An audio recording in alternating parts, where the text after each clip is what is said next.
ఈ వీడియోలో హ్యాషింగ్ అంటే ఏంటి అండ్ అలాగే హ్యాషింగ్ కి ఎన్క్రిప్షన్ కి డిఫరెన్స్ ఏంటో కూడా చూద్దాం గైస్. వీడియోని లైక్ చేసి లాస్ట్ వరకు అయితే చూడండి. Welcome back to 30 days of cyber shorts day 26.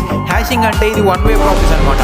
మనం ఒక ఇన్పుట్ కి ఒక హ్యాష్ అనేది జనరేట్ చేసినప్పుడు దాన్ని మనం మళ్ళీ రివర్స్ చేయలేం గైస్. ఇర్రివర్సిబుల్ అనమాట. ఫర్ ఎగ్జాంపుల్ నేను ఇక్కడ పాస్వర్డ్ 123 అని తీసుకుంటున్నాను. దీనికి నేను హ్యాష్ జనరేట్ చేసినప్పుడు నాకు ఒక అవుట్పుట్ అనేది ఈ విధంగా అయితే వచ్చిందనమాట. సో ఈ అవుట్పుట్ని నేను మళ్ళీ రివర్స్ చేయలేను అనమాట. అండ్ ఇప్పుడు మనం హ్యాషింగ్కి అండ్ అలాగే ఎన్క్రిప్షన్కి డిఫరెన్స్ చూసుకున్నట్లయితే ఇక్కడ ఎన్క్రిప్షన్ చేసినప్పుడు ఏంటంటే మళ్ళీ మనం డీక్రిప్షన్ చేయొచ్చు, అంటే డీకోడ్ చేయొచ్చు అనమాట. బట్ ఒకసారి మనం ఇన్పుట్కి హ్యాష్ జనరేట్ చేస్తే మళ్ళీ మనం రివర్స్ చేయలేమన్నమాట.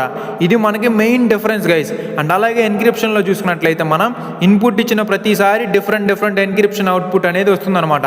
అండ్ హ్యాషింగ్లో అలా ఉండదన్నమాట. ఒక్కటే ఇన్పుట్ని మనం ఒక అల్గారిథంని యూస్ చేసి అన్నిసార్లు హ్యాష్ జనరేట్ చేసినా కానీ సేమ్ అవుట్పుట్ అనేది వస్తుందన్నమాట. అండ్ అలాగే ఇప్పుడు మనం కొన్ని పాపులర్ హ్యాషింగ్ అల్గారిథమ్స్ అయితే తెలుసుకుందాం గైస్. ఫస్ట్ వన్ వచ్చేసి MP5 అనమాట. ఇది వీక్ అయితే ఉంటుంది. అండ్ సెకండ్ వన్ వచ్చేసి SHA-1, ఇది ఒక secure algorithm guys. And third one వచ్చేసి SHA-256, ఇది ఒక మోస్ట్ సెక్యూర్ అల్గారిథం అనమాట.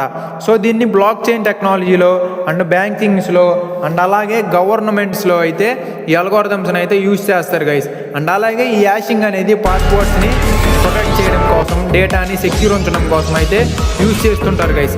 ఐ హోప్ మీకైతే అర్థమైంది అనుకుంటున్నాను క్లియర్గా. Stay tune. Thank you guys.